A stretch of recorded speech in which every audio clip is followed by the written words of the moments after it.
Hi friends, welcome to New Mechanical Mind. First நம்ம சேனலை support பண்ணுறவங்களுக்கு தேங்க்ஸ் சொல்லிக்கிறேன். நீங்கள் நம்ம சேனலுக்கு புதுசாக இருந்தீங்கன்னா உடனே சப்ஸ்கிரைப் பண்ணுங்கள். இந்த வீடியோவில் நம்ம பார்க்க போகிறது PPAP பார்ட் 5. பார்ட் 4 பார்க்காதவங்க மேலே ஒரு லிங்கை கிளிக் பண்ணி பார்த்துட்டு வாங்க. அப்போ தான் ரொம்ப நல்லா புரியும். PPAP சீரீஸில் நம்ம பார்த்துட்டு இருக்கிறது சம்மரி ஆஃப் PPAP எலமெண்ட்ஸ். போன பார்ட்டில் கஸ்டமர் என்ஜினியரிங் அப்ரூவலை பற்றி பார்த்தோம். கஸ்டமர் என்ஜினியரிங் அப்ரூவல்லாம் என்னென்ன பெர்ஃபார்மன்ஸ் டெஸ்ட்லாம் பண்ணுவாங்க, கஸ்டமர் என்ஜினியரிங் அப்ரூவல் மெத்தட் என்னென்ன, கஸ்டமர் என்ஜினியரிங் அப்ரூவல் என்னென்ன இருக்கும் அப்படிங்கிறத பற்றியெல்லாம் டீட்டெயில்டாக பார்த்தோம். போன பார்ட்டில் நம்ம கஸ்டமர் என்ஜினியரிங் அப்ரூவல் பற்றி டீட்டெயில்டாக பார்த்து முடிச்சிட்டோம். இந்த பார்ட்டில் நம்ம டிசைன் FMEA பற்றி டீட்டெயில்டாக பார்க்க போகிறோம்.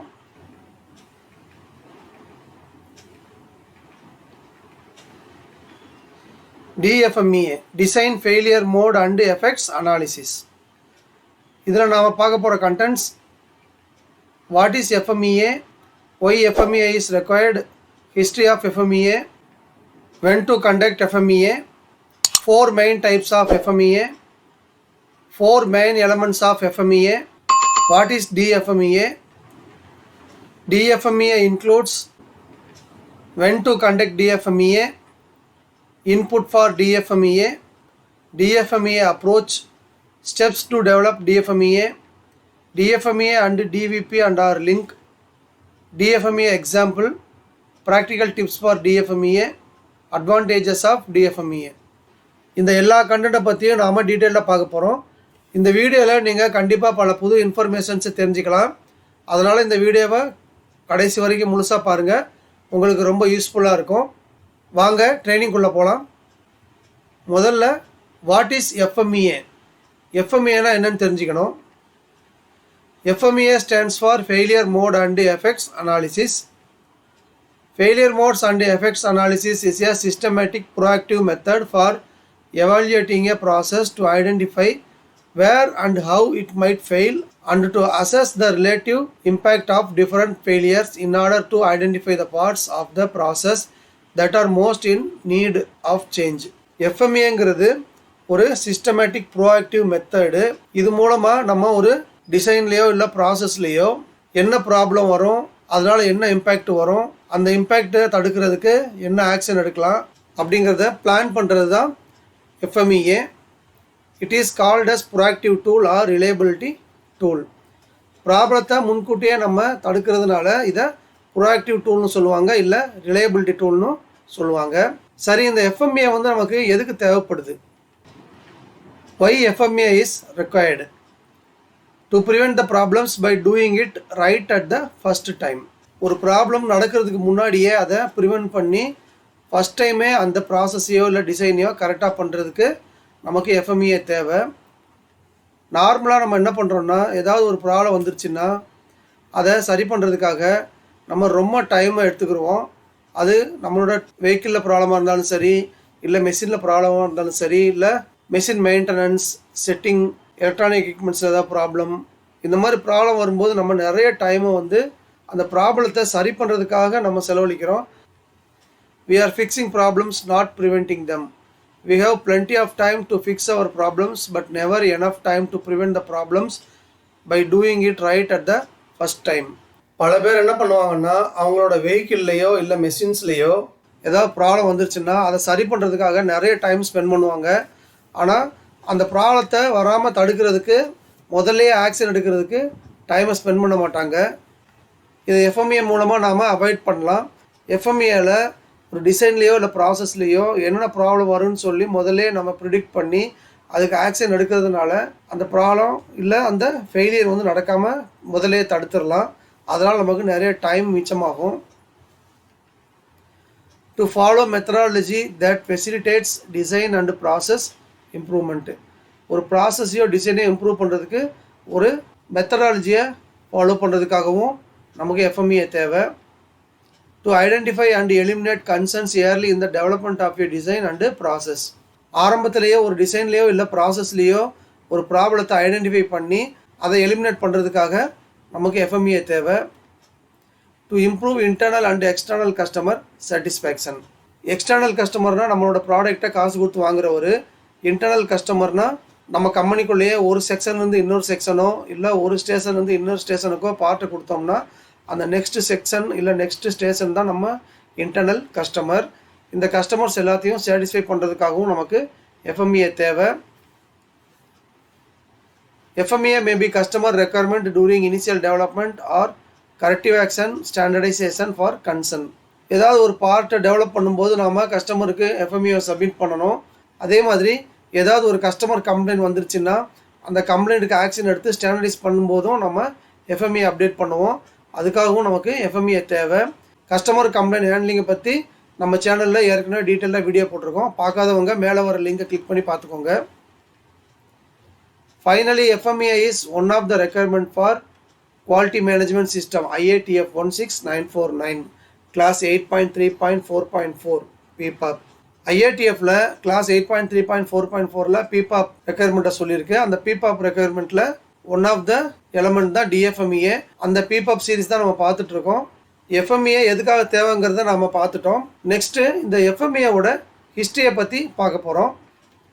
History of FMEA. This type of thinking has been around for 100 years. It was first formalized in the aerospace industry during the Apollo program in the 1960s. அதாவது ஒரு ஆக்டிவிட்டியில் என்னென்ன ப்ராப்ளம் வரலாம், அதுக்கு என்னென்ன ஆக்ஷன் எடுக்கணுங்கிற திங்கிங் 100 வருஷத்துக்கு முன்னாடியே மக்களுக்கு ஸ்டார்ட் ஆகிடுச்சு. பட் அதை ஃபார்முலா சிஸ்டமேட்டிக்காக அப்ரோச் பண்ணது யூஎஸில் அப்போலோ ப்ரோக்ராம் லான்ச் பண்ணும்போது 1960s இதை ஃபாலோ பண்ணாங்க. இனிஷியல் ஆட்டோமோட்டிவ் அடாப்ஷன் இன் த 1970s. அப்போலோ ப்ரோக்ராம் நல்லா சக்ஸஸ் ஆன உடனே அந்த கான்செப்டை அப்படியே ஆட்டோமோட்டிவ் இண்டஸ்ட்ரியில் 1970s அடாப்ட் பண்ணிட்டாங்க. எதுக்காகன்னா potential serious and frequent safety issues. அந்த டைமில் ஆட்டோமோட்டிவ் இண்டஸ்ட்ரி ப்ராடக்டில் நிறைய சேஃப்டி இஷ்யூஸ் ரிப்பீட்டடாக நடந்துகிட்டு இருந்தது. அதனால் அப்போலோ ப்ரோக்ராமோட சக்ஸஸை பார்த்து 1970s FMEA கான்செப்டை ஆட்டோமோட்டிவ் இண்டஸ்ட்ரியிலையும் அடாப்ட் பண்ணாங்க. Required by QS 9000 and Advanced Product Quality Planning Process in 1994. இப்போ IATF 16949ங்கிறது தான் இதுக்கு முன்னாடி TS 16949 இருந்துச்சு. அதுக்கு முன்னாடி அது QS 9000 தான் இருந்துச்சு. அந்த QS 9000 1994 லான்ச் பண்ணாங்க. அந்த QS 9000 Ford, Chrysler, General Motors அவங்க லான்ச் பண்ணுறாங்க. லான்ச் பண்ணும்போது APQP ப்ராசஸையும் இன்ட்ரடியூஸ் பண்ணுறாங்க. அந்த APQP ப்ராசஸில் one of the requirement PPAP. அந்த PPAPல ஒன் ஆஃப் த மெயின் எலமெண்ட்டாக இந்த FMEAவை இன்க்ளூட் பண்ணாங்க. For all automotive suppliers. Automotive suppliers யாரெல்லாம் இருக்காங்களோ அவங்க எல்லாருமே ஃபாலோ பண்ணுங்கிற அந்த ஸ்டாண்டர்டை கொண்டு வந்தாங்க. Now adopted by many other industries. இப்போ ஆட்டோமோட்டிவ் இண்டஸ்ட்ரீஸ் இல்லாமல் எல்லா இண்டஸ்ட்ரீஸ்லையுமே இந்த FMEA கான்செப்டை அடாப்ட் பண்ணிட்டாங்க. எதுக்காகனா potential serious and frequent safety issues or loyalty issues. இப்போ மற்ற இண்டஸ்ட்ரியில் அவங்களோட ப்ராடக்டில் எந்த ஒரு சேஃப்டி இஷ்யூவும் வரக்கூடாது, அதே மாதிரி எந்த ஒரு குவாலிட்டி ப்ராப்ளமும் வரக்கூடாதுங்கிறதுக்காக அவங்களும் FMEA கான்செப்டை அடாப்ட் பண்ணி இம்ப்ரூவ் பண்ண ஆரம்பிச்சிட்டாங்க. இதுதான் FMEAவோட ஹிஸ்ட்ரி. இந்த FMEAவை எப்பப்பெல்லாம் கண்டக்ட் பண்ணுங்கிறத பற்றி தெரிஞ்சுக்கலாம். When to conduct FMEA? When designing new system, new products, new processes, new machineries. ஒரு நியூ சிஸ்டம் இல்லை ப்ராடக்ட் இல்லை ப்ராசஸ் இல்லை மெஷினரி இதை நம்ம இம்ப்ளிமெண்ட் பண்ணும்போது இல்லை டிசைன் பண்ணும்போது நாம் FMEAவை யூஸ் பண்ணணும். Before planning the improvement for the above. Suppose ஏற்கனவே நம்மக்கிட்ட மேலே சொன்ன எல்லாமே இருக்குது, சிஸ்டம் இருக்குது, ப்ராடக்ட் இருக்குது, ப்ராசஸ் இருக்குது, மெஷின் இருக்குன்னா அதில் ஏதாவது ஒரு இம்ப்ரூவ்மெண்ட் இல்லை மாடிஃபிகேஷன் பண்ண போகிறோம்னா அப்போ நம்ம FMEA யூஸ் பண்ணணும். Prior to change in product design R processes.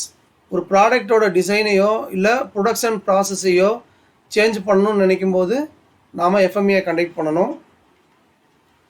When carry over designs are used for new applications. நாம் ஒரு டிசைனை யூஸ் பண்ணிகிட்டு இருக்கும்போது அதே டிசைனை ஒரு நியூ அப்ளிகேஷனுக்காக இம்ப்ளிமெண்ட் பண்ணும்போது FMEA கண்டக்ட் பண்ணணும். Before specific hardware is selected or released for manufacturing. ஹார்ட்வேர்னால் மெஷின்ஸ் இல்லை டூல்ஸ், இதை தான் ஹார்ட்வேர்னு சொல்லுவாங்க. அந்த பர்டிகுலர் ஹார்ட்வேரை மேனுஃபேக்சரிங் ப்ராசஸுக்காக செலக்ட் பண்ணும்போது FMEAவை கண்டக்ட் பண்ணணும். இதில் சொல்லியிருக்கிற எந்த கண்டிஷன்ஸ் வந்தாலும் அதுக்கு நாம் FMEA கண்டக்ட் பண்ணணும். FMEAவில் நிறைய டைப்ஸ் இருக்குது. 4 மெயின் டைப்ஸ் இருக்குது. என்னென்ன டைப்னா Four main types of FMEA: System FMEA or Concept FMEA, SFMEA or CFMEA. Focuses on how interactions among global systems might fail. நம்ம கம்பெனியில் இருக்கிற சிஸ்டம் வந்து எப்படியெல்லாம் ஃபெயில் ஆகலாம். எக்ஸாம்பிளுக்கு production system, purchase system, marketing system, planning system. So இந்த மாதிரி ஒவ்வொரு சிஸ்டமும் எப்படி ஃபெயில் ஆகலாம் அப்படிங்கிறத சொல்கிறது தான் system FMEA. Design FMEA, DFMEA focuses on how product design might fail. நாம் டிசைன் பண்ணுற ப்ராடக்டோட டிசைன் எப்படியெல்லாம் ஃபெயில் ஆகலாம் அப்படிங்கிறத சொல்கிறது தான் design FMEA. Process FMEA, PFMEA focuses on how processes that make product might fail. ப்ராடக்டை மேனுஃபேக்சரிங் பண்ணுற ப்ராசஸ் வந்து எப்படியெல்லாம் ஃபெயில் ஆகலாங்கிறத சொல்கிறது தான் process FMEA. Machinery FMEA, MFMEA focuses on how machinery that perform processes might fail. ப்ராசஸை பண்ணுற மெஷின் வந்து எப்படியெல்லாம் ஃபெயில் ஆகலாம் அப்படிங்கிறத பற்றி எக்ஸ்பிளைன் பண்ணுறது தான் மெஷினரி எஃப்எம்இஏ. எஃப்எம்இஏல இந்த 4 டைப் தான் ரொம்ப இம்பார்ட்டண்ட். இதில் நாம் டிசைன் எஃப்எம்இஏ பற்றி டீட்டெயில்டாக பார்க்க போகிறோம். இந்த எஃப்எம்இஏல 4 எலமெண்ட் வந்து ரொம்ப இம்பார்ட்டண்ட். அதை பற்றி நம்ம டீட்டெயிலாக தெரிஞ்சுக்கணும். அது என்னென்ன அப்படின்னா 4 main elements of FMEA: severity, occurrence, detection, RPN. RPN risk priority number. We should know or improve our knowledge on these 4 main elements to use FMEA effectively. FMEAவை எஃபெக்டிவாக யூஸ் பண்ணணும் இல்லை கண்டக்ட் பண்ணணும்னா இந்த 4 எலமெண்ட்டை பற்றி நமக்கு ரொம்ப டீட்டெயிலாக தெரிஞ்சிருக்கணும். அப்போ தான் அந்த FMEAவை எஃபெக்டிவாக கண்டக்ட் பண்ண முடியும், யூஸ் பண்ண முடியும்.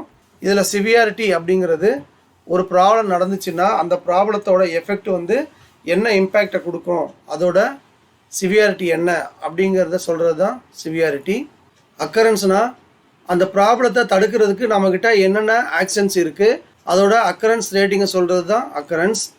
டிடெக்ஷன்னா சப்போஸ் அந்த ப்ராப்ளம் நடந்தால் கூட நம்மக்கிட்ட என்னென்ன ஆக்ஷன் இருக்குது அதை டிடெக்ட் பண்ணுறதுக்கு அதோட டிடெக்ஷன் ரேட்டிங் என்ன அதை பற்றி சொல்கிறது டிடெக்ஷன். RPNனா இந்த சிவியாரிட்டி, அக்கரன்ஸ், டிடெக்ஷன் இந்த 3ஐயும் மல்டிப்ளை பண்ணி வர்ற வேல்யூ தான் RPN. இதை பற்றி ஸ்டெப்ஸ் டு டெவலப் டிஎஃப்எம்இஏ ஸ்டெப்பில் நம்ம டீட்டெயிலாக பார்க்க போகிறோம். முதல்ல நமக்கு டிஎஃப்எம்இஏனா என்னன்னு தெரியணும். What is DFMEA? DFMEA or Design FMEA stands for Design Failure Mode and Effects Analysis. It is a type of FMEA that focuses on the design of the product to reduce the risk of product failure. DFMEAங்கிறது Design FMEA, அதாவது Design Failure Mode and Effects Analysis. இதை எதுக்காக பண்ணணும்னா ஒரு ப்ராடக்டை design பண்ணும்போது அதில் என்னென்ன problem வரும், அதை தடுக்கிறதுக்கு என்னென்ன ஆக்ஷன் எடுக்கலாம் அப்படிங்கிறத ஃபோக்கஸ் பண்ணுறது தான் Design FMEA. In other words, DFMEA is an analytical methodology used in the product design and development phase to improve product quality. ஒரு ப்ராடக்டை டிசைன் பண்ணி டெவலப் பண்ணும்போது அந்த ப்ராடக்டோட குவாலிட்டியை இம்ப்ரூவ் பண்ணுறதுக்காக ஒரு அனாலிட்டிக்கல் மெத்தடாலஜியாகவும் டிஎஃப்எம்இஏவை யூஸ் பண்ணலாம். இதுதான் டிஎஃப்எம்இஏவோட டெஃபினிஷன். இந்த டிஎஃப்எம்இஏவை கண்டக்ட் பண்ணும்போது நமக்கு என்னென்னலாம் தேவை? டிஎஃப்எம்இஏ includes functional requirements, customer requirements, legal requirements, regulatory requirements, material properties, geometry, interaction, item behavior in environment, benchmarking requirements, state of the art trend, அதாவது லேட்டஸ்ட் டெக்னாலஜியை யூஸ் பண்ணுறது. இந்த எல்லா ரெக்குயர்மெண்ட்டுமே டிஎஃப்எம்இஏவை கண்டக்ட் பண்ணுறதுக்கு முன்னாடி நமக்கு தெரிஞ்சிருக்கணும். இதை வச்சு தான் டிஎஃப்எம்இஏவை ஸ்டார்ட் பண்ணணும். எஃப்எம்இஏவை எப்பப்பெல்லாம் கண்டக்ட் பண்ணணும்னு பார்த்தோம். அதே மாதிரி இந்த டிஎஃப்எம்இஏவை எப்போ கண்டக்ட் பண்ணணும்னா when to conduct DFMEA. Designing a new product, புதுசாக ஒரு ப்ராடக்டை டிசைன் பண்ணும்போது, இல்லைன்னா ரீடிசைனிங் அண்ட் எக்ஸிஸ்டிங் ப்ராடக்ட், ஏற்கனவே இருக்கிற ப்ராடக்டை கொஞ்சம் மாடிஃபை பண்ணும்போது இல்லை ரீடிசைன் பண்ணும்போது நாம் டிஎஃப்எம்இஏவை கண்டக்ட் பண்ணணும். டிஎஃப்எம்இஏனா என்ன, டிஎஃப்எம்இஏவை எப்போ கண்டக்ட் பண்ணுங்கிறத தெரிஞ்சுக்கிட்டோம். இந்த டிஎஃப்எம்இஏ பண்ணுறதுக்கு சில இன்புட்ஸ் நமக்கு தேவைப்படும். Input for DFMEA: block boundary diagrams. It shows the physical and logical relationships between the components of the product. நாம் பண்ணுற ப்ராடக்ட்டுக்கும் அதில் இருக்கிற காம்பனன்ட்ஸுக்கும் ஃபிசிக்கலாகவும் லாஜிக்கலாகவும் என்ன ரிலேஷன்ஷிப் இருக்குங்கிறத சொல்கிற பிளாக் டயக்ராம் நமக்கு தேவைப்படும். Parameter P diagrams. It is a structured tool used to describe the physics related to the functions of the design by listing input, output, control and noise factor of the objective. P diagramங்கிறது அந்த காம்பனண்ட்டில் என்னென்ன dimensions இருக்கணும், அதோட input என்ன, output என்ன, அதோட controls என்ன, அதில் இருக்கிற நாய்ஸ் ஃபேக்டர், இதை பற்றியெல்லாம் லிஸ்ட் பண்ணுறது தான் P diagram. Quality history. It will be used to get previous potential failure mode and to take actions for new design. ஏற்கனவே இதே மாதிரி டிசைனில் என்னென்ன ப்ராப்ளம் வந்திருக்கு, அதுக்கு என்னென்ன ஆக்ஷன்ஸ் எடுத்தாங்க, அந்த டீட்டெயில்ஸ் எல்லாம் நம்ம கேதர் பண்ணி யூஸ் பண்ணணும். Drawing engineering specification. It will be used to determine the function and requirements. Design எஃப்எம்ஏக்கு டிராயிங்கும் என்ஜினியரிங் ஸ்பெசிஃபிகேஷனும் ரொம்ப ரொம்ப இம்பார்ட்டண்ட். அதை வச்சு தான் அந்த ப்ராடக்டோட ஃபங்க்ஷனையும் ரெக்குயர்மெண்ட்டையும் நம்மளால் கன்ஃபார்ம் பண்ண முடியும். Bill of materials. List of components parts of the product. நாம் பண்ணுற ப்ராடக்டில் என்னென்ன காம்பனன்ட்ஸ் இருக்குது, அதோட லிஸ்ட் என்ன, அந்த டீட்டெயில்ஸையும் வச்சு நம்ம டிசைன் எஃப்எம்ஏவை ஸ்டார்ட் பண்ணணும். ஏன்னா இதை வச்சு தான் ஒவ்வொரு பார்ட்டும் எப்படி ஃபெயில் ஆகலாம் அப்படிங்கிறத நம்ம டிஎஃப்எம்ஏல வெரிஃபை பண்ணுவோம். அதனால் பில் ஆஃப் மெட்டீரியலும் நமக்கு ரொம்ப ரொம்ப இம்பார்ட்டண்ட். இது எல்லாமே டிஎஃப்எம்ஏவை ஸ்டார்ட் பண்ணுறதுக்கு முன்னாடி நம்மக்கிட்ட இருக்க வேண்டிய இன்புட்ஸ். இப்போ டிஎஃப்எம்ஏவை கண்டக்ட் பண்ணுறதுக்கு எல்லா இன்புட்டும் நம்ம ரெடி பண்ணிட்டோம். அடுத்து என்ன பண்ணணும்னா டிஎஃப்எம்ஏ அப்ரோச். அதாவது அந்த டிஎஃப்எம்ஏவை எப்படி அப்ரோச் பண்ணணும்னா DFMEA approach. For the DFMEA process to achieve its goal it has to be conducted by a cross functional team of engineers and members of different department. டிஎஃப்எம்ஏவை cross functional team, அதாவது ஒரு CFT அப்ரோச்சை வச்சு தான் பண்ணணும். ஒவ்வொரு டிபார்ட்மெண்ட்டில் இருந்தும் நமக்கு என்ஜினியர்ஸ் இல்லை மெம்பர்ஸ் வந்து கண்டிப்பாக கலந்துக்கணும். அப்போ தான் அது வந்து எஃபெக்டிவாக இருக்கும். The project should be led by an experienced product design engineer and include representatives from ஒரு எக்ஸ்பீரியன்ஸ்டு ப்ராடக்ட் டிசைன் என்ஜினியர் தான் டிஎஃப்எம்ஏவை லீட் பண்ணணும்.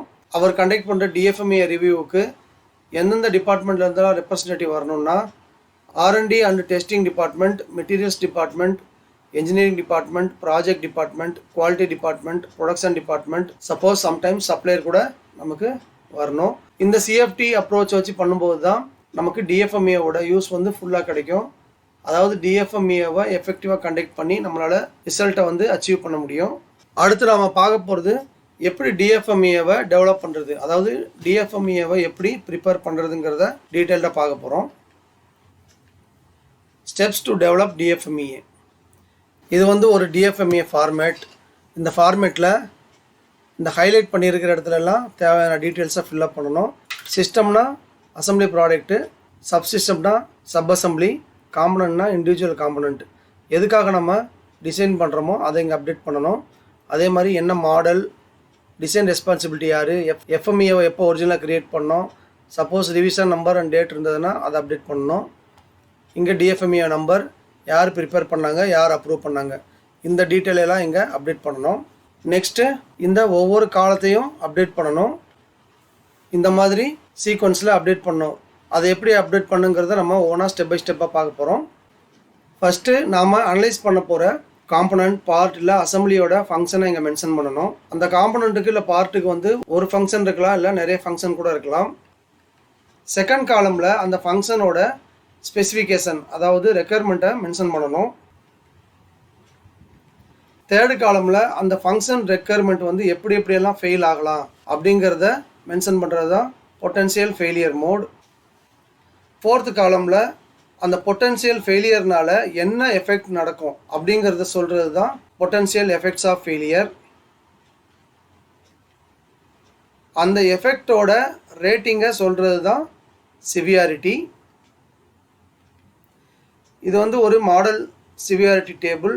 இந்த சிவியாரிட்டி டேபிளில் எஃபெக்டை வந்து லெஃப்ட் சைடு கொடுத்துருக்கு, அந்த எஃபெக்டோட எக்ஸ்ப்ளனேஷனை மிடில் கொடுத்துருக்கு, அந்த எஃபெக்டோட ரேங்கிங்கை ரைட் சைடு கொடுத்துருக்கு.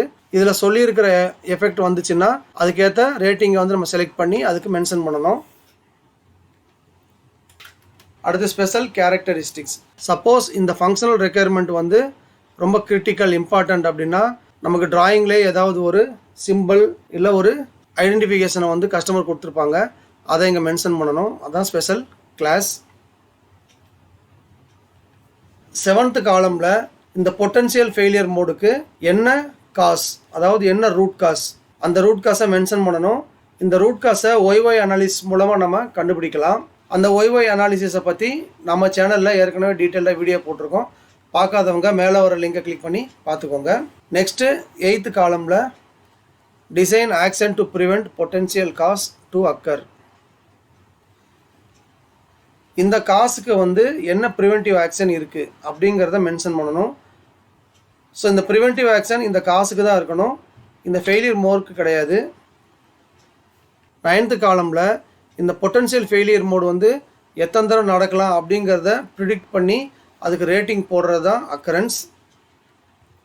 இது வந்து ஒரு மாடல் அக்கரன்ஸ் டேபிள். இந்த அக்கரன்ஸ் டேபிளில் ப்ராபபிலிட்டி ஆஃப் ஃபெயிலியரை லெஃப்ட் சைட் சொல்லியிருக்கு. ஒவ்வொரு ப்ராபபிலிட்டி ஆஃப் ஃபெயிலியருக்கும் எத்தனை வெஹிக்கிளுக்கு எத்தனை ஐட்டம் ப்ராப்ளம் வரும் அப்படிங்கிறத மென்ஷன் பண்ணியிருக்கு. அதுக்கேற்ற மாதிரி ரேங்கிங்கும் கொடுத்துருக்கு. நாம் டிசைன் பண்ணுற ஐட்டம் வந்து எத்தனை வெஹிக்கிளுக்கு ஒரு தடவை ஃபெயில் ஆகுங்கிறத ப்ரிடிக்ட் பண்ணி அதுக்கேற்ற ரேங்கிங்கை செலக்ட் பண்ணி போடுறது தான் அக்கரன்ஸ். 10th காலமில் சப்போஸ் நம்மக்கிட்ட இருக்கிற ப்ரிவென்ஷனையும் மீறி, அதாவது இந்த ரூட் காஸை தடுக்கிறதுக்கு ப்ரிவென்ஷன் ஆக்ஷன் இருக்கும், அதையும் மீறி இந்த ப்ராப்ளம் நடந்துருச்சுன்னா இந்த ப்ராப்ளத்தை டிடெக்ட் பண்ணுறதுக்கு என்ன ஆக்ஷன் இருக்குது அப்படிங்கிறத இங்கே மென்ஷன் பண்ணணும். அதுதான் டிடெக்ஷன். 11th காலமில் அந்த டிடெக்ஷனுக்கு ஏற்ற ரேங்கை கொடுக்கணும். இது வந்து ஒரு மாடல் டிடெக்ஷன் டேபிள். இதுலேயும் நம்மக்கிட்ட இருக்கிற டிடெக்ஷன் லெவல் என்ன, அதோட கண்ட்ரோல்ஸ் என்ன, அதுக்கு என்ன ரேங்கிங், அது எல்லாமே இந்த டேபிளில் இருக்குது. நாம் யூஸ் பண்ணுற டிடெக்ஷன் வந்து இதில் எதுக்கு சூட் ஆகுதோ அதுக்கு சொல்லியிருக்கிற ரேங்கிங்கை நம்ம மென்ஷன் பண்ணணும். அதுதான் டிடெக்ஷன். அடுத்து ஆர்பிஎன். ஏற்கனவே சொன்ன மாதிரி சிவியாரிட்டி, அக்கரன்ஸ், டிடெக்ஷன், இது மூணையும் மல்டிப்ளை பண்ணி வர்ற வேல்யூவை இதில் போடணும். ஆர்பிஎன்கிறது ரிஸ்க் ப்ரியாரிட்டி நம்பர். அது வந்து சிவியாரிட்டி, அக்கரன்ஸ், டிடெக்ஷன், இது மூணையும் மல்டிப்ளை பண்ணி வர்ற வேல்யூ. இந்த ஆர்பிஎனுக்கு அகெயின்ஸ்டாக தான் இம்ப்ரூவ்மெண்ட் ஆக்ஷன்ஸ் நம்ம பண்ணுவோம், அதாவது ரெக்கமெண்டட் ஆக்ஷன்ஸை எடுப்போம். இந்த ஆர்பிஎனை செட் பண்ணுறதுக்கு சொல்கிற ரெக்கமெண்டேஷன், ஆர்பிஎன் வேல்யூ 80க்கு மேலே வந்துச்சுன்னா ஆக்ஷன் எடுக்கணும்னு சொல்கிறது ரொம்ப ரொம்ப நல்லது. சப்போஸ் 100 வரைக்கும் வந்தால் ஓகே, 100க்கு மேலே வந்தால் தான் ஆக்ஷன் எடுப்போம் அப்படின்னா அது கூட ஓரளவு பரவாயில்ல. பட் கிரேட்டர் தென் 100, அதாவது 120 இல்லை 130க்கு மேலே வந்தால் தான் நான் ஆக்ஷன் எடுப்பேன்னு சொல்கிறது வந்து நாட் அட்வைசபிள். சப்போஸ் நாம் செட் பண்ணியிருக்கிற ஆர்பிஎன் லெவலை விட அதிகமாக வந்துருச்சுன்னா ஆக்ஷன் எடுக்கணும்.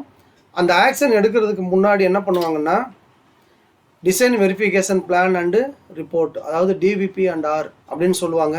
இதில் வந்து அந்த டெஸ்ட்டை கண்டக்ட் பண்ணுவாங்க. அதாவது கொஞ்சம் இம்ப்ரூவ் பண்ணிவிட்டு ஒரு ஆக்ஷனை டெவலப் பண்ணிவிட்டு அந்த பேராமீட்டரை மறுபடியும் செக் பண்ணுவாங்க. செக் பண்ணிவிட்டு ஓகேன்னா அதை ரெக்கமெண்டட் ஆக்ஷனாக சொல்லுவாங்க. அதை இந்த 13வது காலமில் ரெக்கமெண்டட் ஆக்ஷனில் மென்ஷன் பண்ணுவாங்க.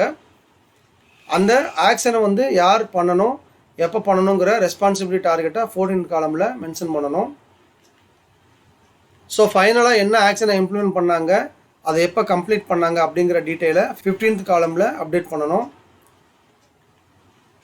இப்போ எல்லாம் முடிஞ்ச உடனே மறுபடியும் அந்த எஃபெக்டோட சிவியாரிட்டியை மென்ஷன் பண்ணணும். நிறைய பேர் என்ன பண்ணுவாங்கன்னா சிவியாரிட்டியை வந்து சேஞ்ச் பண்ணுவாங்க. பட் சிவியாரிட்டி எப்போவுமே மாறாது. Do not change severity because severity will not change at any cost. நாம் ஆக்ஷன் எடுத்தாலும் எடுக்கலைனாலும் சிவியாரிட்டி எப்போவுமே அதே மாதிரி தான் இருக்கும். ஸோ அதை மாற்றவே கூடாது. பட் நாம் எடுக்கிற ஆக்ஷன் அக்கரன்ஸை ரெடியூஸ் பண்ணிச்சுன்னா டேபிளில் போய் செக் பண்ணிவிட்டு அந்த அக்கரன்ஸ் ரேட்டிங்கை மறுபடியும் ரீஎவல்யூட் பண்ணணும். சப்போஸ் எடுத்த ஆக்ஷன் வந்து டிடெக்ஷனை இம்ப்ரூவ் பண்ணியிருக்குன்னா அதுக்கேற்ற மாதிரி டேபிளில் போய் அந்த டிடெக்ஷன் ரேங்கை செலக்ட் பண்ணணும். இந்த இடத்துல ரிவைஸ்டு ரேங்கிங்க்கு வர்ற ஆர்பிஎனை கால்குலேட் பண்ணணும். அதாவது இந்த சிவியாரிட்டி, அக்கரன்ஸ், டிடெக்ஷன், இது மூணையும் மல்டிப்ளை பண்ணி வர்ற புது ஆர்பிஎன் வேல்யூவை இந்த இடத்துல மென்ஷன் பண்ணணும். அது நம்மளோட டார்கெட்டுக்கு கம்மியாக இருக்கணும். சப்போஸ் நம்ம டார்கெட்டுக்கு கீழே வரலைன்னா மறுபடியும் புது ஆக்ஷனை டெவலப் பண்ணணும். அதை இம்ப்ளிமெண்ட் பண்ணி இந்த ஆர்பிஎனை நம்மளோட டார்கெட்டுக்கு கீழே கொண்டு வரணும். இதுதான் ஒரு டிஎஃப்எம்ஏவை டெவலப் பண்ணுறதுக்கு தேவையான ஸ்டெப்ஸ். நெக்ஸ்ட்டு நாம் பார்க்க போகிறது டிஎஃப்எம்ஏவுக்கும் டிசைன் வெரிஃபிகேஷன் பிளான் அண்டு ரிப்போர்ட்டுக்கும் இருக்கிற relation. DFMEA and DVP and R link. First என்ன பண்ணுறோன்னா டிசைன் பண்ணுறோம். அந்த டிசைனை டிஎஃப்எம்ஏ மூலமாக நம்ம வெரிஃபை பண்ணுறோம். அந்த டிஎஃப்எம்ஏல இருக்கிற அந்த பேராமீட்டரை செக் பண்ணுறதுக்கு நம்ம டிவிபி அண்ட் ஆரை யூஸ் பண்ணுறோம். அதை யூஸ் பண்ணி ரெக்கமெண்டட் ஆக்ஷனை டிஎஃப்எம்ஏல அப்டேட் பண்ணுறோம். அதுக்கேற்ற மாதிரி நம்மளோட டிசைனை வந்து இம்ப்ரூவ் பண்ணுறோம். இதுதான் டிசைன் டிஎஃப்எம்ஏ அண்ட் டிவிபிஆருக்கு இருக்கிற லிங்க். இது வந்து ஒரு கண்டினியூஸ் சைக்கிள். ஓகே, இப்போ நாம் ஒரு டிஎஃப்எம்ஏவை எப்படி ப்ரிப்பேர் பண்ணோங்கிறத ஸ்டெப் பை ஸ்டெப்பாக நல்லா தெரிஞ்சுக்கிட்டோம். ஒரு எக்ஸாம்பிள் ஒன்று பார்த்தோம்னா இன்னும் உங்களுக்கு நல்லா புரியும். டிஎஃப்எம்ஏ எக்ஸாம்பிள். இது ஒரு ஏடிஎம் ஃபங்க்ஷனோட டிஎஃப்எம்ஏ. ஒரு 2 ஃபங்க்ஷனை பற்றி மட்டும் பார்க்க போகிறோம். ஃபஸ்ட்டு சொல்லியிருக்கிற ஃபங்க்ஷன் வந்து ஏடிஎம் பின் ஆத்தென்டிகேஷன். ஏடிஎம்மில் நம்ம கார்டை போட்டுட்டு ஒரு பின் நம்பர் போடுவோம். அதை ஆத்தென்டிகேஷன் பண்ணுற ஃபங்க்ஷன். அந்த ஃபங்க்ஷனில் என்ன ரெக்குயர்மெண்ட்னா அக்சஸ் டு த அக்கௌண்ட்டு. நாம் கொடுக்குற பின்னை வெரிஃபை பண்ணிவிட்டு நம்மளோட அக்கௌண்ட்டை அக்சஸ் பண்ணணும். இதுதான் ரெக்குயர்மெண்ட். இதில் என்ன ஃபெயிலியர் மோடு வரலான்னா ஃபஸ்ட்டு ப்ராப்ளம் அன்ஆத்தரைஸ்டு அக்சஸ். அதாவது நம்மளோட ஆத்தரைசேஷன் இல்லாமையே அக்கௌண்ட் அக்சஸ் ஆகுது. அதோட எஃபெக்ட் என்னென்னா unauthorised cash withdrawal loss to customer. நம்மளோட ஆத்தரைசேஷன் இல்லாமல் கேஷ் வந்து நம்ம அக்கௌண்ட்லேருந்து போயிடுறது, அதாவது நமக்கு லாஸ் ஆகுறது. இதுக்கு சிவியாரிட்டி வந்து எக்ஸாம்பிளுக்கு 8ன்னு கொடுத்துருக்கு. அமௌண்ட் லாஸ் ஆகுறது கிரிட்டிக்கல் கிளாஸில் வருது. இதுக்கு என்ன ரீசன் பார்க்கும்போது lost or stolen ATM card. நாம் கார்டை தொலைச்சிட்டாலோ இல்லை நம்மளோட கார்டை யாரோ திருடிட்டாலோ அது மூலமாக அவங்க பணம் எடுக்கிறதுக்கு பாசிபிலிட்டி இருக்குது. என்ன ப்ரிவென்ஷன் இருக்குன்னா pin number for accessing the account. So ATM கார்டை எடுத்துகிட்டு போய் அப்படியே டேரெக்டாக பணம் எடுத்துட முடியாது. பின் நம்பர் போட்டால் தான் பணம் எடுக்க முடியும். அந்த ஒரு ப்ரிவென்டிவ் கண்ட்ரோல் இங்கே இருக்குது. அதுக்கு அக்கரன்ஸ் வந்து 3ன்னு எக்ஸாம்பிளுக்கு கொடுத்துருக்கு. சப்போஸ் ஏடிஎம் கார்டுக்கு ராங்காக யாராவது பின் நம்பர் ட்ரை பண்ணாங்கன்னா அதுக்கு 3 தடவைக்கு மேலே அவங்களால போட முடியாது. அப்போ என்ன ஆகும்னா அந்த அக்கௌண்ட் வந்து ஆட்டோமேட்டிக்காக பிளாக் ஆகிடும். அதுதான் டிடெக்ஷன் கண்ட்ரோல். அதோட டிடெக்ஷன் ரேங்க் வந்து எக்ஸாம்பிளுக்கு 3 சொல்லியிருக்கு. இந்த 3ஐயும் மல்டிப்ளை பண்ணும்போது 72 வருது. நாம் ஏற்கனவே என்ன சொல்லியிருந்தோம்னா 100 கீழே வரைக்கும் இருந்தால் அது வந்து அந்தளவுக்கு ரிஸ்க்கு கிடையாது. இதில் 72 தான் இருக்குது. அதனால அந்தளவுக்கு ரிஸ்க்கு கிடையாது. நெக்ஸ்ட் வந்து என்ன பொட்டன்ஷியல் ஃபெயிலியர் மோடு வரலான்னா ஆத்தென்டிகேஷன் ஃபெயிலியர். நம்ம ஏடிஎம்க்கு போய் நம்மளோட கார்டை போட்டு பின் நம்பர் போடும்போது ஆத்தென்டிகேஷன் ஃபெயிலியர் வரலாம். அதனால் என்ன எஃபெக்ட் வரணும், அனாய்டு கஸ்டமருக்கு, அதாவது நமக்கு எரிச்சலில் கோபம் வரும். அதோட சிவியாரிட்டியை வந்து எக்ஸாம்பிளுக்கு 4ன்னு சொல்லியிருக்கு. அதுக்கு ரீசன் வந்து நெட்வொர்க் ஃபெயிலியராக இருக்கலாம். சப்போஸ் இந்த நெட்வொர்க் ஃபெயிலியர் வந்து பவர் ப்ராப்ளத்தினால வந்திருக்குன்னா அதுக்கு யூபிஎஸ் பேக்கப் இருக்குது. இது வந்து ப்ரிவென்ஷன் கண்ட்ரோல். அதுக்கு அக்கரன்ஸ் ரேங்க் வந்து எக்ஸாம்பிளுக்கு 4 சொல்லியிருக்கு. சப்போஸ் பவர் பேக்கப் இருந்தும் நெட்வொர்க் ஃபெயிலியர் வந்து ஆத்தென்டிகேஷன் ஃபெயிலியர் ஆச்சுன்னா அதை டிடெக்ட் பண்ணி கண்ட்ரோல் பண்ணுறதுக்கு இனிஷியல் லோட் பேலன்சர் அப்படிங்கிற ஒரு சிஸ்டம் இருக்குது. அதோட டிடெக்ஷன் ரேங்கிங் 5. இந்த 3ஐயும் மல்டிப்ளை பண்ணும்போது வர்ற ஆர்பிஎன் வேல்யூ 80. ஸோ இங்கேயும் 100க்கு கீழே தான் வந்திருக்கு. அதனால் இங்கேயும் ரெக்கமெண்டட் ஆக்ஷன்ஸ் இல்லை ஸ்பெஷல் ஆக்ஷன்ஸ் எதுவும் தேவையில்லை. நெக்ஸ்ட் ஃபங்க்ஷன் வந்து டிஸ்பென்ஸ் கேஷ். இப்போ ஏடிஎம்மில் கார்டெல்லாம் போட்டு பின்னெல்லாம் போட்டு வெரிஃபை பண்ணி ஓகே ஆகிடுச்சு. அடுத்து கேஷ் வரணும். அதுதான் ஃபங்க்ஷன். அந்த ஃபங்க்ஷனில் என்ன ரெக்குயர்மெண்ட்னா டிஸ்பர்ஸ்மெண்ட் ஆஃப் கேஷ். கேஷ் வந்து வெளியே வர்றதா அதோட ரெக்குயர்மெண்ட்டு. இங்கே என்ன ப்ராப்ளம் நடக்கலாம்னா கேஷ் நாட் டிஸ்பர்ஸ்டு. அதாவது கேஷ் வந்து வராது. அக்கௌண்ட்டில் டெபிட் ஆயிரும், பட் கேஷ் வந்து வராது. அது இதில் இருக்கிற ஒரு ஃபெயிலியர் மோட். இதனால் வர எஃபெக்ட் வந்து டிஸ்சாட்டிஸ்ஃபைடு கஸ்டமர். கஸ்டமருக்கு இது பிடிக்காது.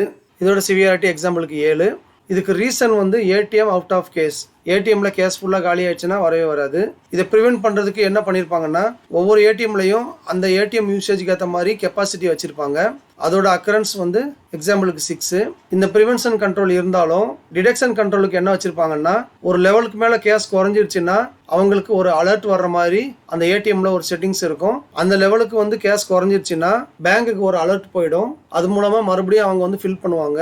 இதுதான் டிடெக்ஷன் கண்ட்ரோல். இந்த டிடெக்ஷனோட ரேங்க் வந்து எக்ஸாம்பிளுக்கு 4ன்னு சொல்லியிருக்கு. இந்த 3ஐயும் மல்டிப்ளை பண்ணும்போது 168 வருது. 100 தாண்டி போயிடுச்சு. அப்போ இந்த இடத்துல ஒரு ஸ்பெஷல் ஆக்ஷன் பண்ணியே ஆகணும்.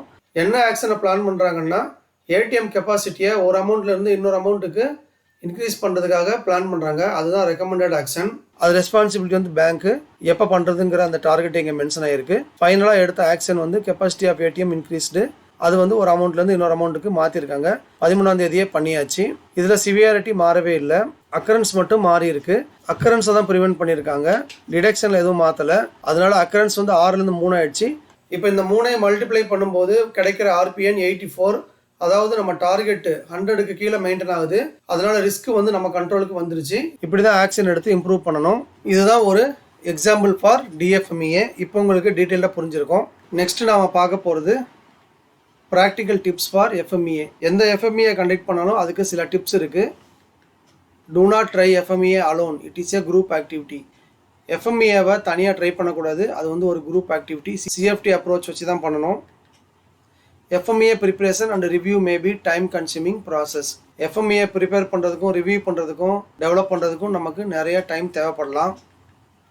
Activities are required for completion. It is not just a paperwork activity. இந்த recommended actions சொல்லும்போது அந்த actions எல்லாத்தையும் இம்ப்ளிமெண்ட் பண்ணி RPN குறைக்கணும். ஜஸ்ட் பேப்பரில் மட்டும், அதாவது ஜஸ்ட் எஃப்எம்ஏக்காக மட்டும் நம்ம அப்டேட் பண்ணி வச்சுக்க கூடாது. The team will likely need training and coaching about FMEA problem solving technique, POCAK and other related tools. FMEA conduct பண்ணும்போது எந்த FMEA கண்டக்ட் பண்ணுறோமோ அந்த FMEA நாலேஜ் வந்து நம்மளோட டீமுக்கு இருக்கணும். சப்போஸ் அவங்களுக்கு நாலேஜ் இல்லைன்னா FMEA problem solving technique, poka yoke and other related tools அதில் எல்லாம் அவங்களுக்கு ட்ரைனிங் கொடுத்துட்டு எஃப்எம்இஏ ரிவ்யூவில் பார்ட்டிசிபேட் பண்ண வைக்கணும். Prepare properly for meetings for better output from review. FMEA meeting conduct பண்ணுறதுக்கு முன்னாடி அதுக்கு தேவையான எல்லா திங்ஸையும் நம்ம ரெடி பண்ணிக்கிட்டு போகணும். அப்போ தான் அந்த மீட்டிங் முடிஞ்சதுக்கப்புறம் நமக்கு நல்ல அவுட்புட் கிடைக்கும். Debate issues for getting mutual conclusions. ஒரு இஷ்யூவை பற்றி எல்லாருமே டிஸ்கஸ் பண்ணணும். அப்போ தான் ஒரு மியூச்சுவல் அக்ரிமெண்ட் இல்லை கன்க்ளூஷன் வந்து கிடைக்கும். இது எல்லாமே ப்ராக்டிக்கல் டிப்ஸ் ஃபார் எஃப்எம்இஏ. இதை வந்து காமனாக எல்லா எஃப்எம்இஏக்கும் நம்ம யூஸ் பண்ணலாம். ஃபைனலாக நாம் பார்க்க போகிறது டிஎஃப்எம்இஏனால் நமக்கு என்னென்ன யூசஸ்லாம் கிடைக்கும். Advantages of DFMEA. Methodology that facilitates design improvement. DFMEA methodology மூலமாக நாம் டிசைனை இம்ப்ரூவ் பண்ணலாம். Identifies and eliminates concerns early in the development of a design. ஒரு பார்ட்டை டெவலப் பண்ணி டிசைன் பண்ணும்போது அதில் என்னென்ன ப்ராப்ளம் வருங்கிறத ப்ரிடிக்ட் பண்ணி அதுக்கு ஆக்ஷன் எடுத்து அந்த ப்ராப்ளத்தை நம்மளால் எலிமினேட் பண்ண முடியும். allows us to identify areas of our design that most impact our customers. நம்ம டிசைனில் எந்தெந்த ஏரியா வந்து கஸ்டமரை இம்பேக்ட் பண்ணோம் அப்படிங்கிறத பற்றி நம்ம டீட்டெயிலாக தெரிஞ்சுக்கலாம். helps us to identify how our design is most likely to fail. நம்மளோட டிசைன் வந்து எப்படியெல்லாம் ஃபெயில் ஆகலாம் அப்படிங்கிறத தெரிஞ்சுக்கிறதுக்கு டிஎஃப்எம்ஏ ஹெல்ப் பண்ணோம். points to design failures that are most difficult to detect. sometimes டிஎஃப்எம்ஏ பண்ணும்போது சில ஃபெயிலியர் மோட நம்மளால் டிடெக்ட் பண்ண முடியாதுங்கிறது நமக்கு தெரிய வரும். அதையெல்லாம் ஸ்பெஷல் கேர் எடுத்து கண்ட்ரோல் பண்ணலாம். prevents customer complaints, defects and cost of poor quality. நாம் முதல்லையே ஃபெயிலியர் மோட ப்ரிடிக்ட் பண்ணி ஆக்ஷன் எடுக்கிறதுனால கஸ்டமர் கம்ப்ளைண்ட்டோ டிஃபெக்டோ இல்லை அதனால் வர்ற காஸ்ட் ஆஃப் புவர் குவாலிட்டி எல்லாத்தையும் நம்மளால் ப்ரிவென்ட் பண்ண முடியும். Improves internal and external customer satisfaction. குவாலிட்டியான ப்ராடக்டை ப்ரொடியூஸ் பண்ணி சப்ளை பண்ணும்போது இன்டர்னல் கஸ்டமரும் சரி எக்ஸ்டர்னல் கஸ்டமரும் சரி ரொம்ப சாட்டிஸ்ஃபை ஆகிடுவாங்க. இது எல்லாமே அட்வான்டேஜஸ் ஆஃப் டிஎஃப்எம்இஏ. ஓகே ஃப்ரெண்ட்ஸ், இதோட டிஎஃப்எம்இஏ வீடியோ முடியுது. இந்த வீடியோ உங்களுக்கு யூஸ்ஃபுல்லாக இருந்திருக்கும்னு நினைக்கிறேன். இந்த வீடியோ உங்களுக்கு பிடிச்சிருந்ததுன்னா லைக் பண்ணுங்கள், உங்கள் ஃப்ரெண்ட்ஸ் எல்லாருக்கும் ஷேர் பண்ணுங்கள். உங்களோட லைக்ஸும் ஷேரிங்கும் தான் நம்ம சேனல் டெவலப் ஆகுறதுக்கு ரொம்ப ரொம்ப இம்பார்ட்டண்ட். அதனால் மறக்காமல் அதை பண்ணுங்கள். இது வரைக்கும் நம்ம சேனலை சப்ஸ்கிரைப் பண்ணாதவங்க உடனே சப்ஸ்கிரைப் பண்ணுங்கள். கூடவே பெல் ஐக்கான் பட்டனையும் ப்ரெஸ் பண்ணி வச்சுக்கோங்க. அப்போ தான் அடுத்த வீடியோ அப்லோட் பண்ணும்போது உங்களுக்கு நோட்டிஃபிகேஷனில் உடனே வரும். உங்களுக்கு டவுட்ஸ் இல்லை கமெண்ட்ஸ் ஏதாவது இருந்ததுன்னா அதை கமெண்ட் செக்ஷனில் போடுங்க. உங்கள் டவுட்ஸுக்கும் கமெண்ட்ஸுக்கும் இம்பார்ட்டன்ஸ் கொடுத்து கண்டிப்பாக ரிப்ளை செய்யப்படும். மறுபடியும் அடுத்த வீடியோவில் மீட் பண்ணலாம். தேங்க்யூ.